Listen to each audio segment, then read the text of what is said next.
ફતેપુરા વિસ્તારમાં રહેતા રાજસ્થાની મારવાડી સરકારા સમાજ દ્વારા ધૂળેટી પર્વની અનોખી રીતે ઉજવણી કરવામાં આવી। હોળી ધૂળેટી રાજસ્થાની સમાજ માટે એક ઉત્સાહભર તહેવાર હોય છે, જેમાં સમાજના અલગ અલગ રીત રિવાજ પણ જોડાયેલા હોય છે। એવી જ એક સરકારા સમાજ દ્વારા પરંપરાગત ધૂળેટીના દિવસે એટલે કે હોળીના 6 મહિના પહેલા જન્મ થયેલા પુત્ર કે પુત્રીને ધૂળેટીના દિવસે સમાજ લોકો એકત્ર થઈને સવારના લોકો સમાજ વ્યક્તિના ઘરે જઈ જન્મ થયેલો પુત્ર કે પુત્રી તેમના ઘર આંગણે જઈ વધામણા કરવામાં આવે અને મારવાડી ભાષામાં ડુંડ પણ કહેવામાં આવે છે। સમાજના લોકો મોટી લાકડી અને સોંગ વગાડી રાજસ્થાની ભાષામાં ગીતો ગાઈ વધામણા કરતા હોય છે અને સમાજ માટે આ તહેવાર ખૂબ જ ઉત્સાહથી ઉમંગથી ઉજવણી કરવામાં આવતું હોય છે અને મારવાડી ભાષા ફાગણના ગીતો ગવાતા હોય છે।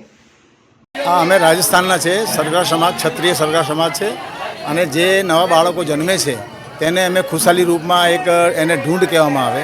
એ બધા સમાજના ભેગા માણસો થઈ એને ગેરિયા બધા ભેગા થઈ અને ખુશાલી મનાવે અને છોકરાને દાંડિયા પાડીને એને વધામણા કરવામાં આવે છે। ભલે ગઈ હોળી પછીના જે કંઈ બાળકો થયા હોય ગઈ હોળી પછીના જે કંઈ બાળકો થયા હોય એ બધાને અમે ઢૂંઢતા હોય છે અને ખુશાલી મનાવે છે। એટલે અમારા રાજસ્થાનનો મારવાડીઓનો જે આ મેન તહેવાર છે, મુખ્ય તહેવાર છે। બાકી બધા તહેવારો નોર્મલ છે, પણ આ તહેવાર મુખ્ય રૂપમાં છે રાજસ્થાન માટે। એટલે અમે 150 વર્ષથી અહીંયા વસીએ છીએ, એટલે આ તહેવાર મનાવતા આવ્યા છે અને મનાવીએ છીએ।